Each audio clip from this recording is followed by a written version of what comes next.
Good evening to you this 10th of March. It's time for primetime news. We have quite a lot of stories in store for you tonight, including an exclusive interview. But first, let's take a look at the highlights.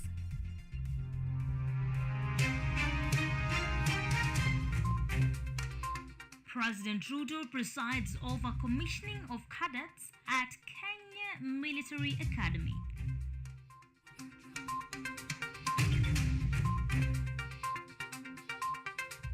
Raila leads Azimio in protests against the government in Migori.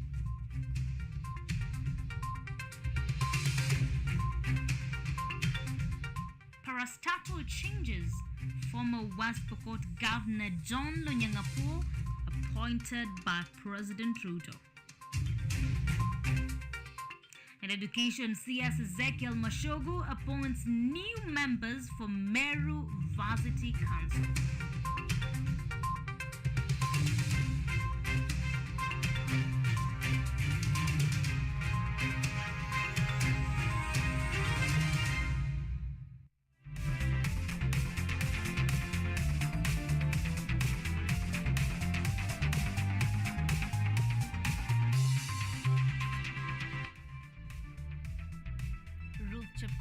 Is our sign language interpreter tonight. I am IMBINDA.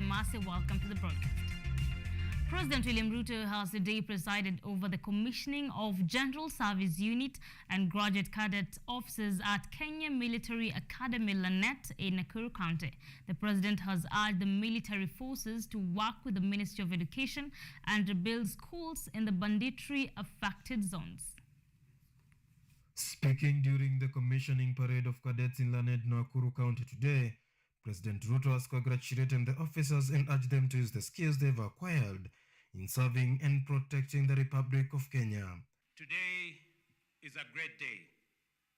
We celebrate the successful completion of a rigorous process by the commissioning cadets. The Commandant of the Kenya Military Academy assures me that this class has performed well in the training, instructions, and mentorship that they have undergone to acquire induction into the profession of arms. I am therefore proud to preside over the commissioning of a highly deserving cohort of skilled and competent military professionals. The Head of State has directed the Kenya Defence Forces to work with the Ministry of Education to rebuild schools in the banditry-affected zones. He said that the move is going to help children affected in the areas access education. I have directed the military to work with the Ministry of Education to rebuild all destroyed schools to allow children to go back to school. As we appreciate the Defense Forces and Security Services for their steadfast patriotism and commitment to the security of our country and safety of all citizens, let us also salute those gallant soldiers who paid the ultimate price in the line of duty. The president also said that he believes security agencies are capable of fighting cattle rustling and banditry. Ruto says that his administration will firmly deal with the banditry issue to bring peace in the affected regions. We will be decisive in stamping out banditry and neutralizing every bandit who denies or who defies the government and attempts any illegal or criminal acts.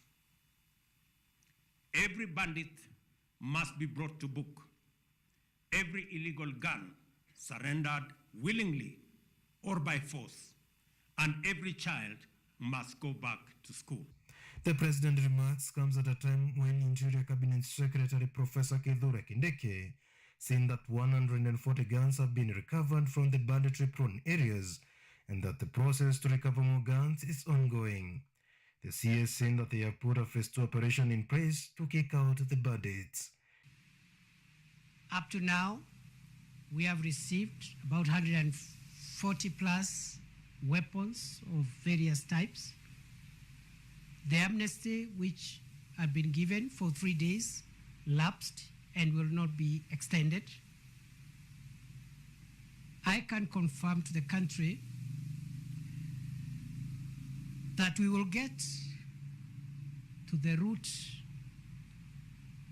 of this problem of heartless murders by bloodthirsty terrorists posing as cattle thieves.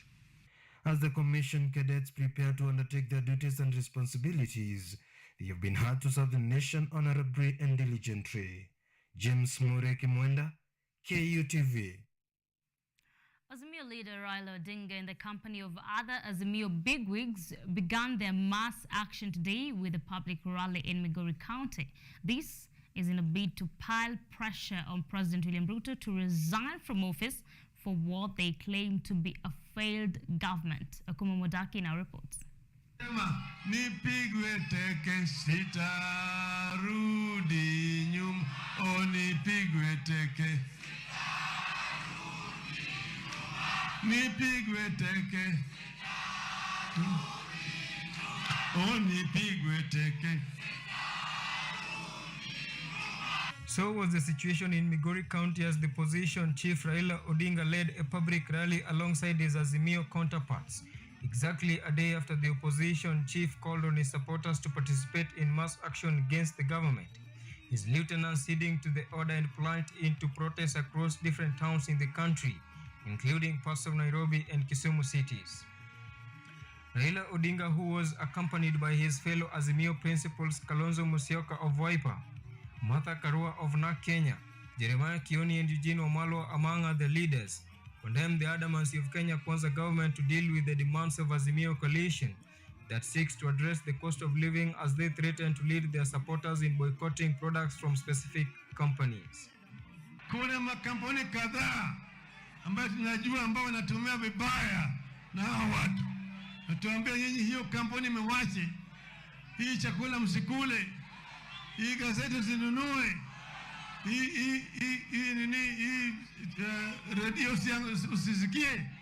Tumeelewana vizuri? Haya yote yanakuja. Mgomo vile vile itakuja. Tuseme siku ya kuingia dunia ni moja na siku ya kutoka ni moja. Tujitolee, tukomboe nchi yetu. The leaders reiterated their defiance in calling out the government of the day, which they say has failed Kenyans in many aspects, a task that they have sworn to carry out through mass action across the country, with Odinga hitting out at Interior CS Kithure Kindiki in the latter statement yesterday, saying that he will decisively deal with those that operate against the law. Nataka kuambia bwana Kindiki, usitumiwe vibaya. Tumetoka mbali. Sisi tumejua haya mambo yote. Vitisho tunajua. Lakini sisi tulikuwa tunasema hata nini ikifanyika tutaenda mbele. Katiba Article 37 of our country's constitution inasema every citizen has the right to picket, to demonstrate, to carry out strikes, and the rest of it unarmed. The Azimio chief issued directives to his supporters yesterday during a press conference after President William Ruto's defiance to address the Azimio raft of demands. The former Prime Minister has been advocating for reduction of cost of living and electoral justice as key issues that they want addressed by Kenya Kwanza government, a move they maintain never to relent on until government surrenders to them. Kumu Modaki for KUTV. Now, President William Ruto has made more changes in the boards of various state parastatals. The latest reorganization has affected 9 parastatals, including the Kenya Tourism Board and the National Environment Management Authority, NEMA. Former West Pokot Governor John Lonyangapuo, whose party ditched Azimio for Kenya Kwanza after the last elections, has been appointed to chair the board of North Rift Valley Waterworks Development Agency. President William Ruto has appointed 9 Kenyans who will sit in the boards of various state parastatals in a move that continues a series of changes effected in the last few weeks. Some of the parastatals affected by the changes include the National Environment Management Authority, which will be led by Elmio Mugo. Kenya Tourism Board will be under Francis Gichaba. Rafael Munove is headed to the Konza Technopolis Authority, while Kenya Medical Practitioners and Dentist Council will be steered by Stanley Gainga. Rispa Wapokolo will now head the board of the Kenya Literature Bureau. Making a comeback is former West Pokot Governor Professor John Lonyangapu, who has been dispatched to chair the board of the North Rift Valley Waterworks Development Agency. Lapsed Development Board will be chaired by Alimenza Bogo. Odoyo Huwidi takes over board chair roles of the Lake Victoria South Waterworks Development Agency. At the same time, former Kenya Ports Authority Chairman Brown Ondengo moves to Kenya Civil Aviation Authority Board. The latest parastatal changes are seemingly indicative of President Ruto's desire to reward those who are loyal to him. Mutunga Joseph, KUTV. Education Cabinet Secretary Ezekiel Mashogu has appointed new members for the Meru University of Science and Technology Council. The previous members of the council have been ousted following the sacking of the Varsity Chancellor Professor Romanus Odhiambo, who has hence been reinstated.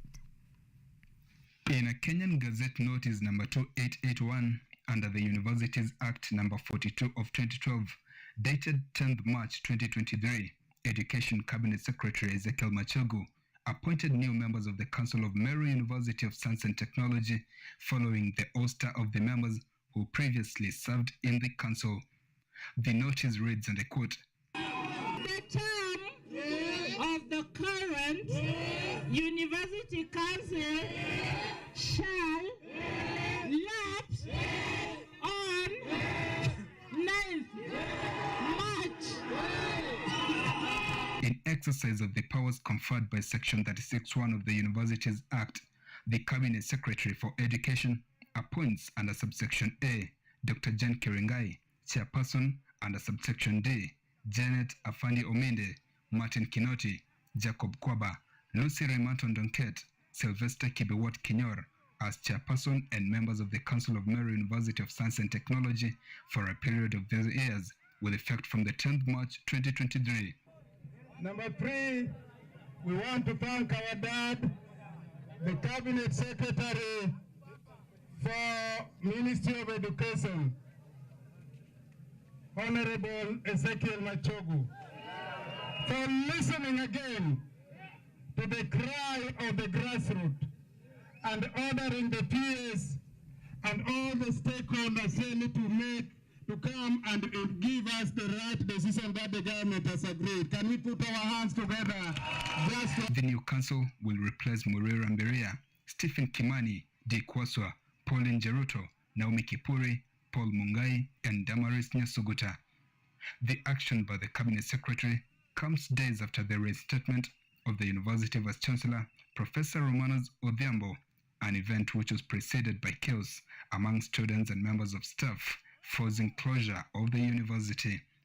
Joseph Kess, KUTV.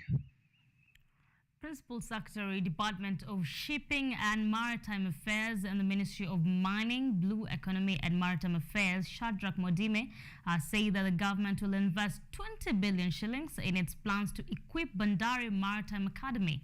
PS Modime said this during the launch of Bandari Maritime Strategic Plan in Mombasa. Speaking during the launch of Bandari Maritime Strategic Plan in Mombasa, Principal Secretary for Shipping and Maritime Affairs Shadrach Mwadime announced government's plans to release funds for infrastructural developments of the institution that he says will help expand the institution by increasing the number of courses it offers, among other ways. For going forward, we will be setting aside resources as government to ensure that the kind of students we produce here are of the standard required internationally. And not only that, so that we can be able to access the international labor market. The PS said that the vast blue economy has immense opportunities to be explored, which requires training that meets international standards, hence the need for proper investment in resources. That the kind of certificates that we issue here are internationally recognized, and that is the reason why a number of our young people have been able to access jobs in the shipping line. The PS called on development partners to come on board and develop the institution in order to make it a center of excellence in the region. That they can come over, other than the IMO doing the evaluation periodically, they too can come to our institute and do some inspection And on the basis of that inspection, then engage our young people in their shipping. Chief Executive Officer of the Bandari Maritime Academy acknowledged the need for introduction of crucial courses, a program he says will commence in December this year. Ni Advanced Firefighting Center ambao inatoa masomo kuhusu safety katika baharini kwa meli. Hiyo ni ya muhimu, na ikiwezekana wanafunzi wengi kutoka hapa watapata kazi baharini. Ya pili ambao pia ni ya muhimu sana, ambao itapanua kozi zetu karibu 20, ni Survival Training Center, na hizi zinatoa certificates ambao zinahitajika sana. Bandari Maritime Academy was established through a legal notice number 233 of 28th November 2018 with the mandate to offer academic and vocational skills. Kumu Modaki for KUTV. Now, the Primetime News takes a short break right here. We'll be back with an interview about mental health awareness. Keep your feedback, comments, and questions coming on our social media handles at KTV_Kenya, at Mercy Imbinda. The hashtag is Primetime News. Keep watching.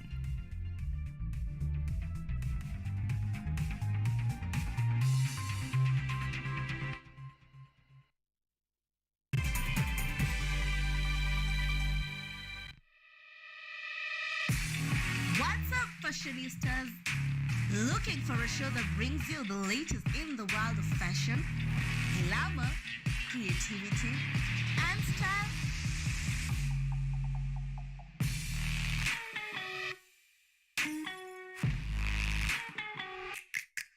Fashion Diaries got you sorted as we explore street fashion, modeling, runways, red carpet events, and so much more. Catch me, Ashley, as Sakshi, as we unlock the greatest fashion events. Keep it locked.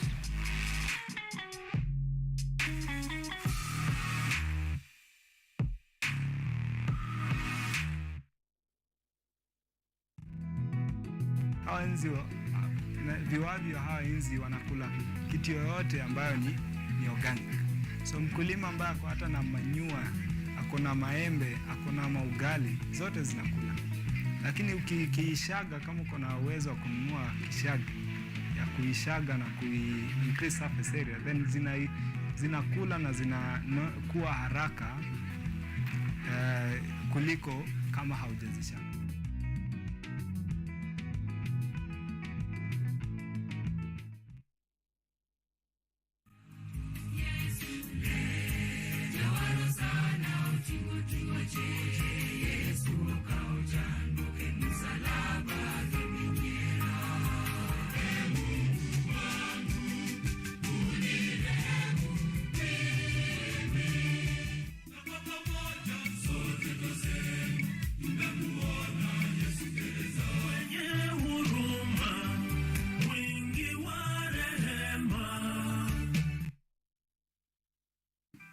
Digital is a company that deals in interactive technologies. Our interest is creating applications, interactive applications that use gaming technology within them, so that if it's learning applications, we want to incorporate gaming into them. If it's applications maybe for training or visualization or simulation, we add a gaming aspect to them. So there's a game we are currently, which is under development, called Undersieke. Also, we also consult in equipments that they can use. If it's a different company, equipments that they can use for interactive simulations.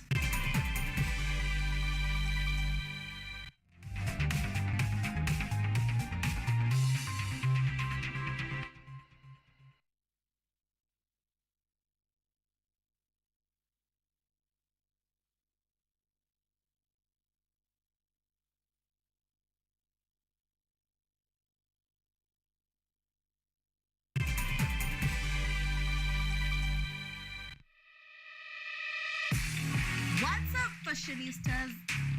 Looking for a show that brings you the latest in the world of fashion, glamour, creativity, and style?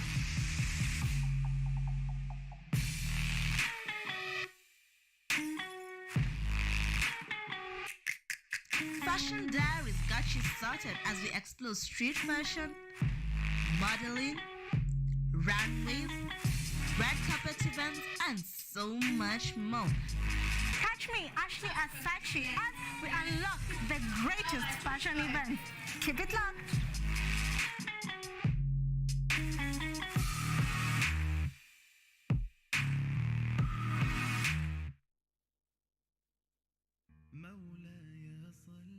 Hakika pamoja na uzito pana wepesi.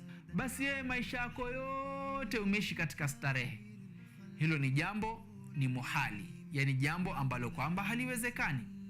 Chembilecho wahenga na waenguzi katika maneno yao busara wakisema, baada ya dhiki faraja. مولاي صل وسلم دائما أبدا. Hawa enzi viwavi hawa enzi wanakula kitu yoyote ambayo ni organic. So mkulima ambaye ako hata na manyua, ako na maembe, ako na maugali, zote zinakula. Lakini ukiishaga, kama uko na uwezo wa kununua kishaga ya kuishaga na increase surface area, then zinakula na zinakuwa haraka kuliko kama haujazishaga.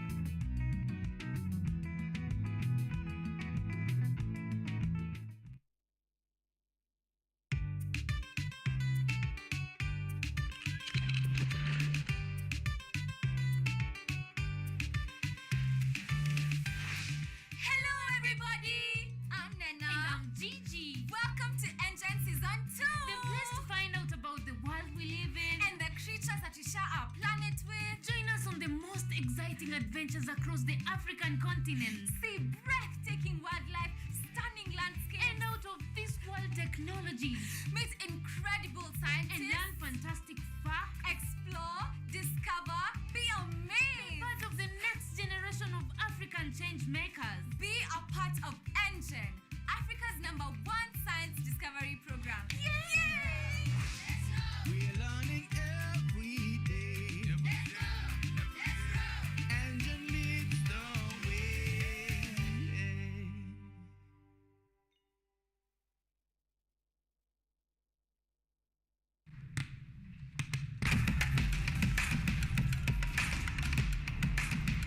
Access to knowledge.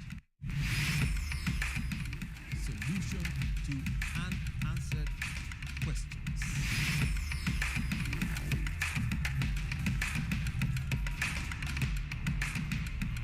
Guidelines to pursuing your rights and repossessing your property, intellectual or material. This and more only on Law Matters.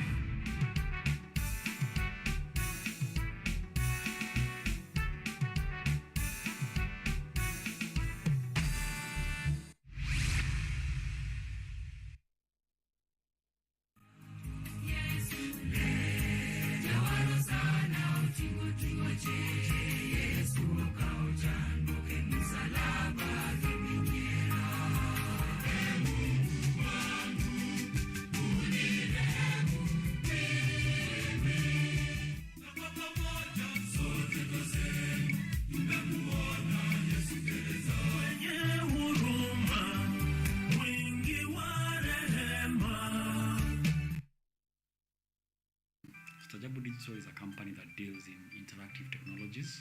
Our interest is creating applications, interactive applications that use gaming technology within them, so that if it's learning applications, we want to incorporate gaming into them.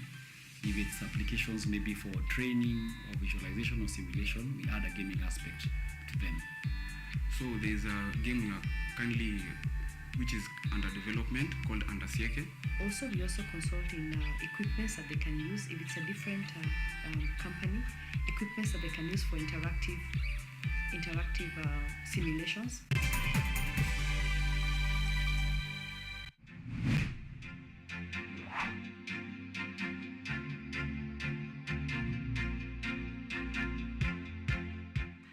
We are all seeing the impacts of climate change. In Kenya, for example, the frequency of the floods is becoming more and worse. The amount of people and livestock we are losing.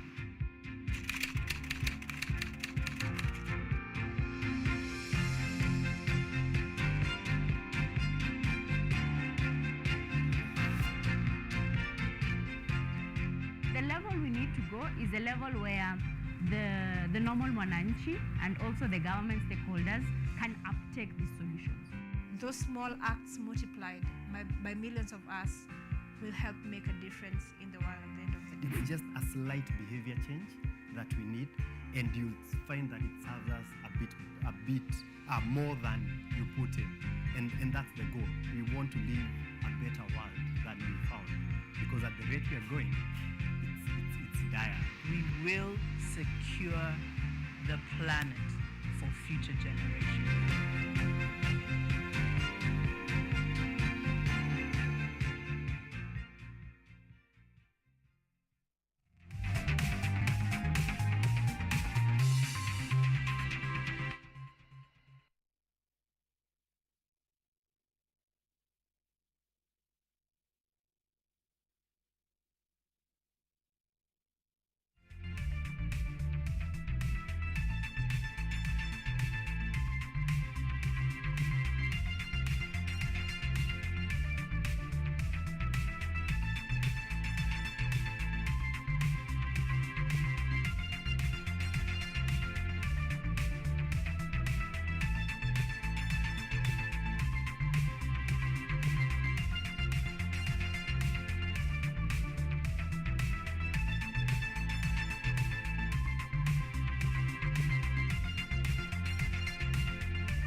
Thank you for staying with us.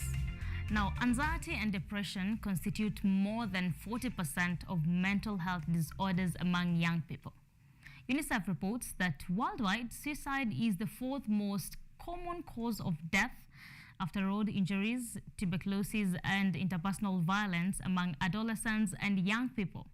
In so many cases, we've seen or heard of a young man or lady jump off from a high building, strangle themselves, or drink poison. When dug deep, their mental wellness is often at times found wanting.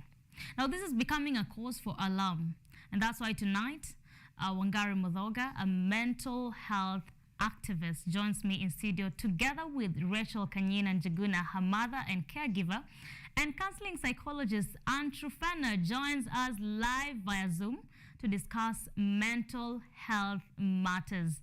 Welcome to our studios. It's great to have you tonight.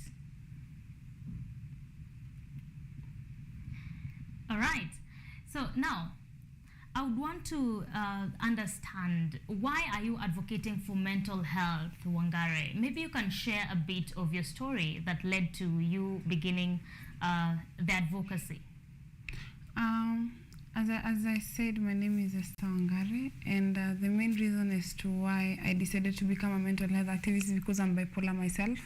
I live with rapid cycling bipolar type 1, and that involves more manic episodes than depression. And the difference between me and that person in the street is treatment. So I also run a program called Share to Save Life together with IMAC, who is bipolar.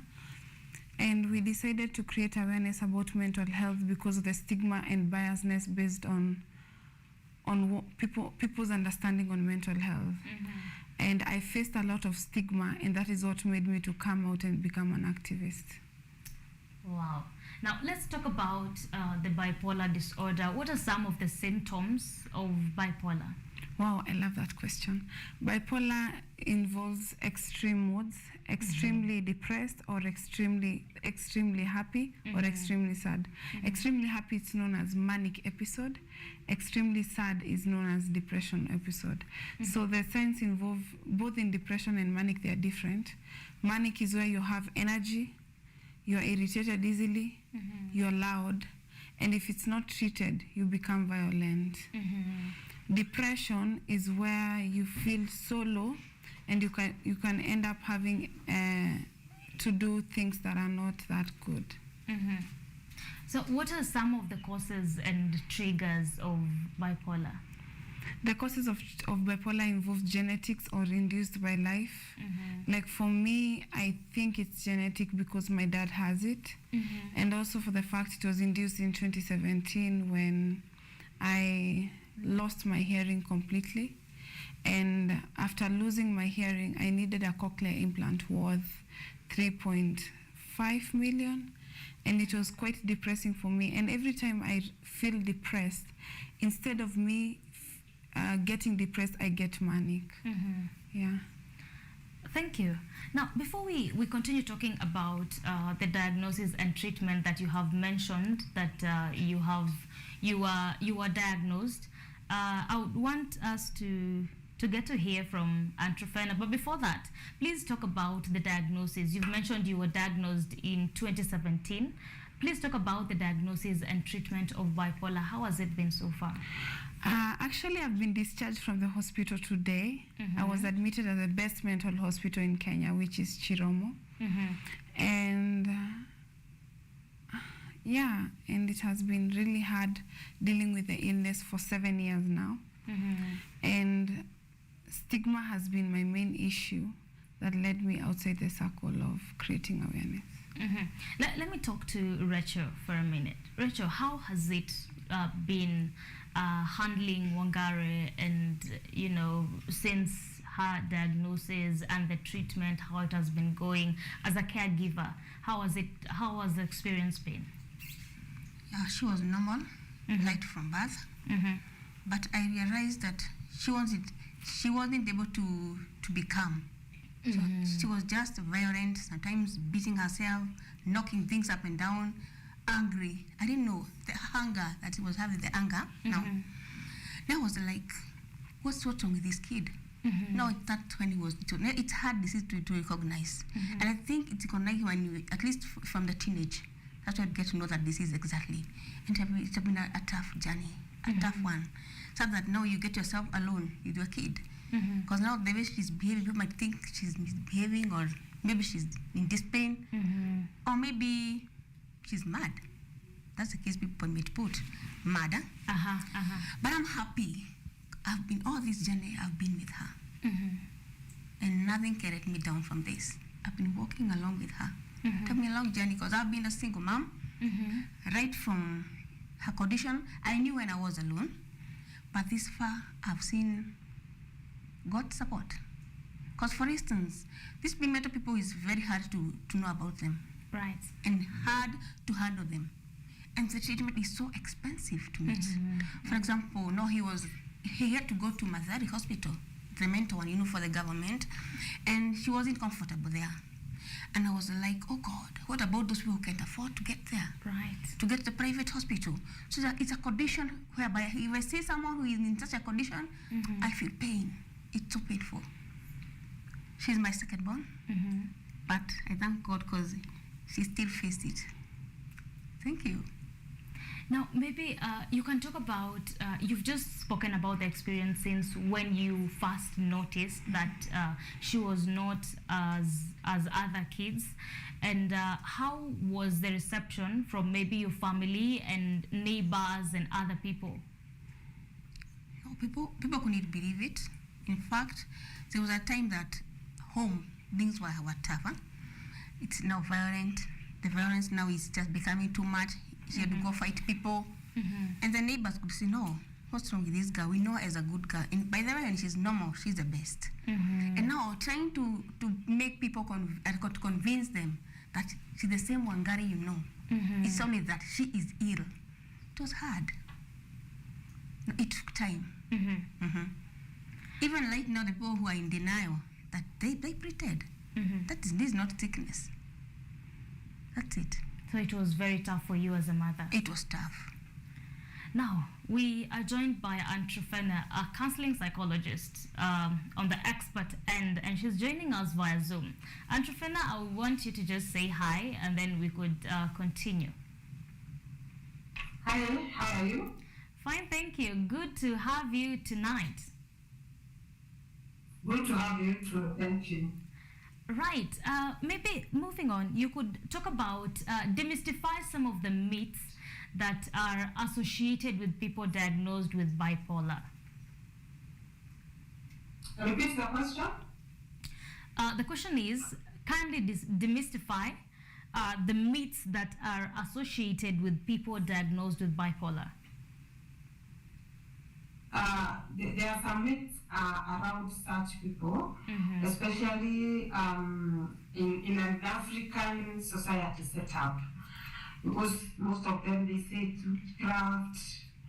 Others they talk of it is something that was done to them, and it is quite unfortunate that people are not taking it as a disorder, because once you accept it, then you look for healing or for recovery, and that is why I really applaud that mama who decided and who accepted that disorder and decided to take the right medication, because there are also other people who have the same disorder and they are locked in their homes, and people drag them like they were bewitched, or they are unfortunate, or they cannot be healed, or they are unlucky, you know. But once we accept it as a condition which is treatable and which is manageable, then I think we start from there. People should not associate it with anything else other than a disorder that can be managed, and it's manageable, as we can see from the reading in the studio. Right, and Trufena, you know, sometimes we get to meet such people, and we meet the caregivers, and at times as a society or as people, we really don't know what to do to support them. So maybe you can help us understand, what can we do to support people undergoing mental health issues and not just bipolar alone? The first thing that we need to know is that we shouldn't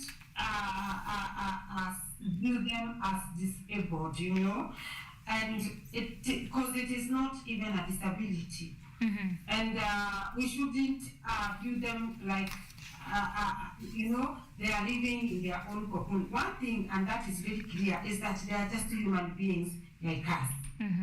So, and especially caregivers, because they are the most affected. Because you see, when this disorder goes to the person who is suffering with it, the person now who is affected most emotionally is the caregiver, especially now the manic part of it. So we shouldn't see them like the people who have disability, but we should see them as human beings, and especially encourage the caregivers. And some statements like, you should check your home, what you have done, you should just go to church and get prayed. You should, you know, people have a way of dropping some very bitter statements to those people who are affected, which is very, very unfair. Right. The only thing you can do is to encourage them, and at least if you can't encourage them, please do not hurt them, because you are hurting a person who is directly affected. When they are a bit calm, people also stigmatize. Stigma. As you have seen from that lady who has said that one thing she suffers a lot is stigma. I think I could tell people that there is no need of giving such stigma, because it can also make the condition worse. Because you see, it is one of the triggers. And when they are triggered, now that is when this disorder becomes worse. People have a way of hurting people, which is not even fair. Sio corona, sio uchawi. It is just a condition that the society should accept and try to chip in, and not regard them as disabled, as most people always tell them. Right. Now, coming back to the studio, I would want to, Esther, you have been diagnosed and you have gone through medication. I would want to understand, if a person is diagnosed with or is showing the symptoms of bipolar, how can they get help? We have seen a lot of people expressing and showing bipolar symptoms. For example, mania. We have seen people who walk in the streets, collect papers and all this, but kindly are forgotten. The question is, how can they get help? For example, how were you able to get help? I was able to get help due to family support. And how they can get help is via us accepting them in the community. And as the psychologist said, not telling us we are bewitched because it's a trigger. For the 7 years I've lived with bipolar, one of the main triggers is stigma. Every time I'm stigmatized, I'm known at my home Wangare Mogoroki. For those who cannot understand Kikuyu, it means Wangare Mwenda Wazimu or Wangare the Mad Girl. And having such kind of a title was quite depressing for me until I accepted. So we can help them by creating awareness to them and making them understand what they are dealing with so that they are able to understand themselves more. Because once you understand the condition, you're able to deal with it before it gets worse. I remember a time I broke my own leg at Madhari during an episode. That tells you how bad manic can be. Maybe Mama Esther, you could help us understand how were you able to get help for Esther to get medication? When I realized that it's an illness, it's a mental illness, now I just started to search for the treatment. And I joined a psychiatric, whereby I knew this is the only way, but not the bewitched or something people might say. No, like we moved from her daddy's prison, and people could say, no, this is the cause that she moved from the husband. That's why she's getting these attacks. But anyone thing, this diagnosed that she's ill mentally, this is right. And I started from there. So it's about identifying it, and you can also go to accepting and going to the hospital to seek medication. Yeah, and sure. Right, and Trufena, this issue was not as popular in, the older generations. It's not really something that issues to do with mental health and bipolar was not really as popular in the older generations. But it's something that we are seeing, surge and resurge and emerge again. What has led to the rise of mental health matters right now? Mental health has always, or mental illness has always been there. It's only that people, either they didn't know really what was happening, or they were in denial. And additionally, also mental health has been rampant, especially these days, because of the life that we are living in, and because of the emergence of social media, and also the harsh life that people are going through, because life has become extremely hard. And then there is also a case, especially in youth, the case of not accepting your current life and you want to live another life. Peer pressure. And also people trying to imitate others, and people trying to be like so and so, especially because of social media. So I think those are part of contributions, and that is why it is so rampant. And also the case of, we are also having a generation that want a very easy way of living, because if you look in the past, people really had patience, but these days they don't. A person wants to be born today, and then tomorrow they are all over with the success, and they are showcasing them on social media. Then there is also the issue of maybe they have a very light heart, and the issue of taking no as an answer, either in relationships, either in other areas, or either in the career they are doing or education. It is becoming very hard. So we are having a totally new generation which is really hit by mental illness because of the current life and also their psychological health. Right. Now, Antrofana, when do I get help when I'm going through tough times like grief, maybe loss of a loved one, job loss, heartbreaks? You see, the first thing you are supposed to do when you are going through a loss it is to agree with it. If, for example, you are going through a heartbreak and you have just experienced a breakup, you need to agree with it. But you see, the generation of today, they are not accepting no. There's an answer, and it is still an answer. So we are having a generation of ukiachwa hutaki kuwa katika. So it's like you are still pushing yourself in the relationship. And finally you get so strained and you get so drained.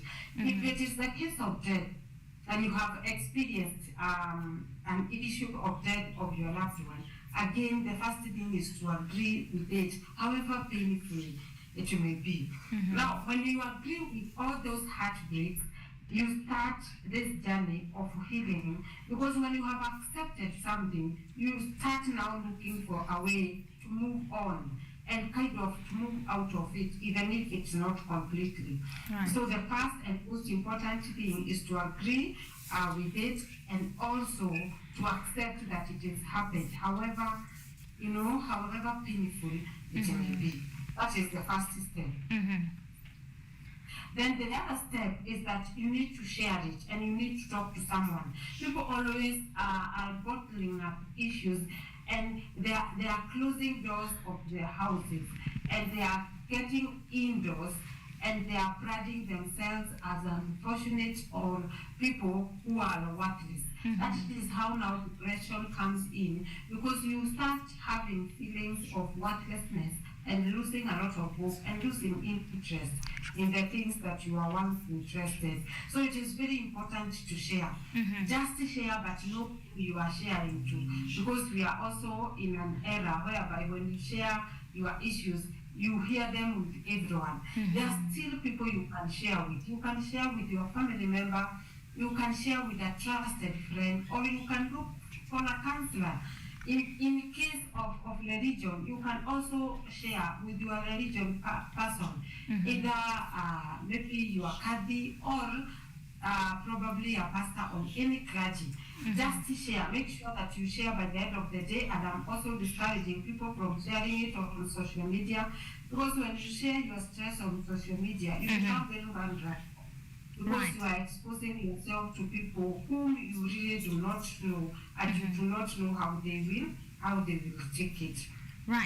After sharing, then also need at least to keep a habit of loving and appreciating yourself, such that when life hits you hard, you will be able to come back to yourself, and you tell yourself, I'm still important. In terms of, for example, a breakup, when there is a breakup and that person who loved you has all of a sudden told you that they don't want you, it is important to tell yourself that they decided to break up with you because of their choices, not because you are ugly, not because you are not enough, not because you are amazing. It is just because of choices, and we do not really have control of people's choices. So that one should make you love yourself, because you are still the same person. You are still the most amazing and all. So if you form a habit of loving and appreciating yourself, you realize that you won't, even when you are bullied on social media, even when you are told this and this, you still have the confidence of, I love myself, and whatever they are telling me, it's not true, because what I feel in my heart, I am an amazing person. Like being so you accept, you share, and then you appreciate yourself. Appreciate yourself. That is very, very key. And it hits depression, and it makes you heal quicker than any other aspect. Now, Esther, as you give your parting shot, what is the one thing that you would want to tell the person who maybe is diagnosed with bipolar, or the other person who is just has a friend who has bipolar, or who has a relative with bipolar? What would you want to tell them? I'd want to tell them that it's not a death sentence to have mental illness. Any form of mental illness, schizoaffective, depression, anxiety, bipolar. And I would love to tell them, love yourself first. Love yourself more than anything. Once you learn self-love, you'll be able to deal with whatever you're going through. And I think that's the best way to go about it. Right.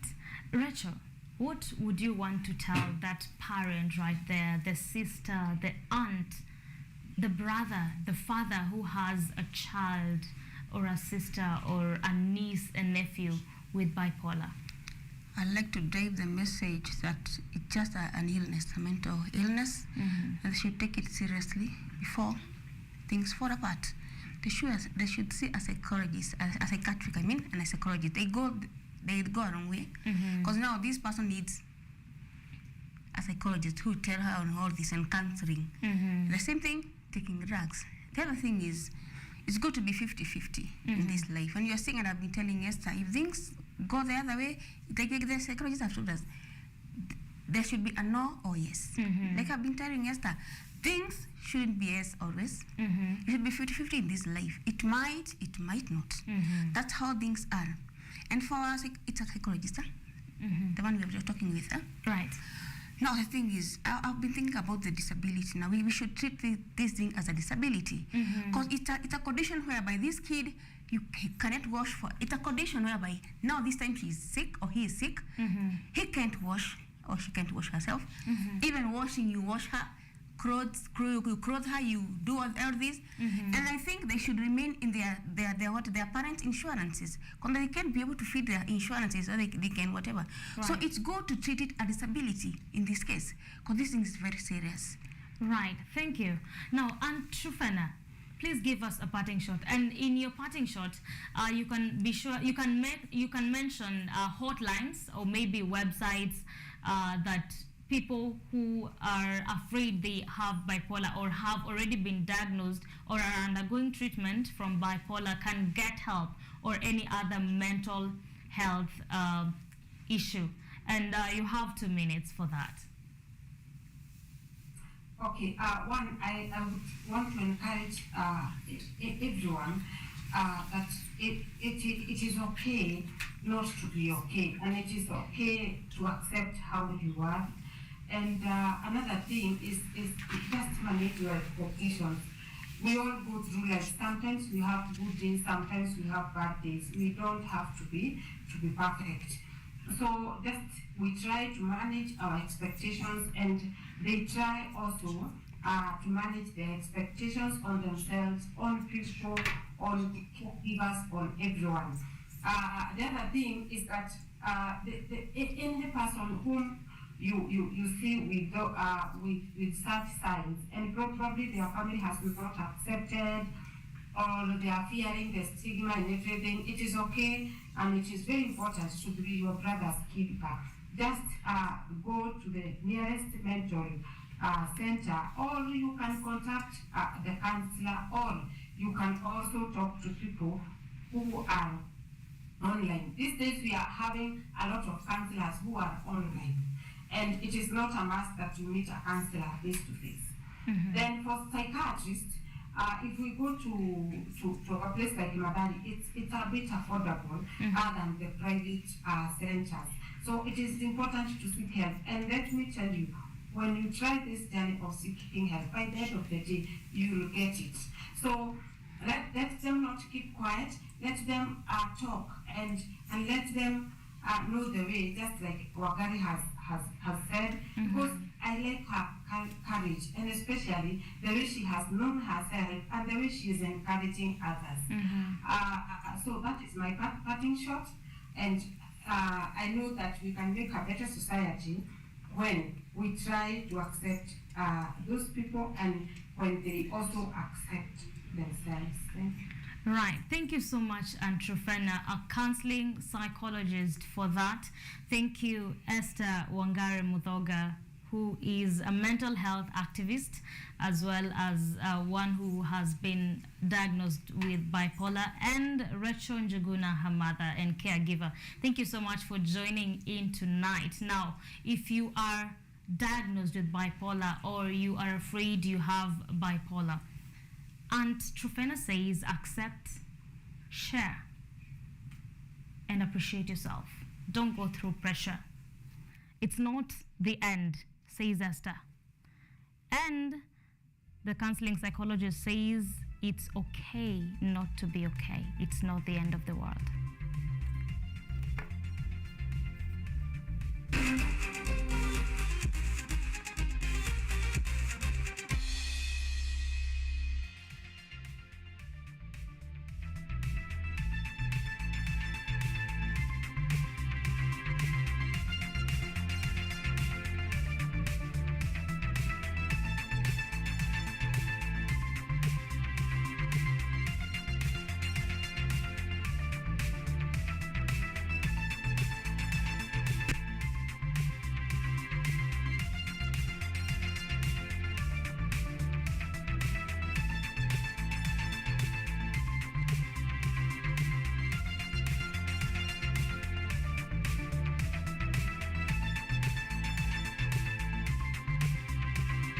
Now let's get sporty. Embattled Football Kenya Federation FKF President Nick Mwendwa will again wait until March 29th to know whether the Director of Public Prosecutions DPP Nuruddin Haji will be allowed to prosecute him over theft of football funds by a Kiambu court. This is the fifth time the ruling on the 38 million shillings theft case against Mwendwa is being adjourned.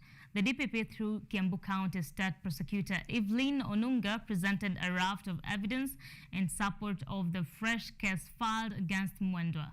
In the first charge, Mwendwa is alleged to have stolen 2.5 million shillings on May 15, 2021. The second charge states that on March 4, 2021, Mwendwa allegedly stole 5 million shillings. The third indictment is that of allegedly stealing 1 million Kenyan shillings on May 6, 2021, while the last count is of conspiring to defraud FKF of 29,502,709 shillings jointly with others who were not before the court.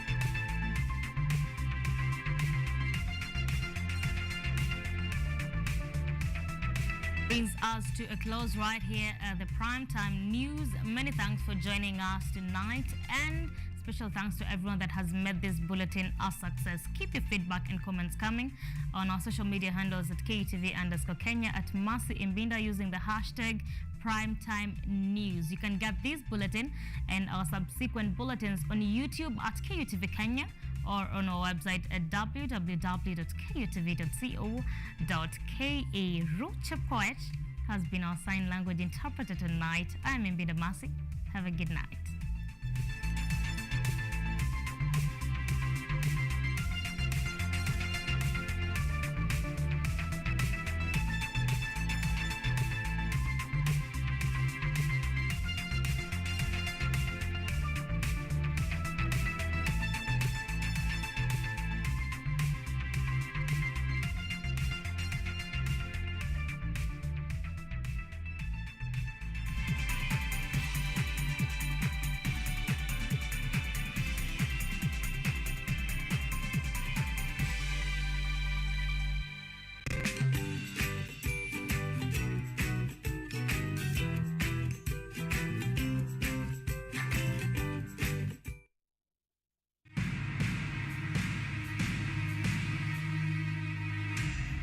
Loving husband and father. Nothing is too good for my daughter.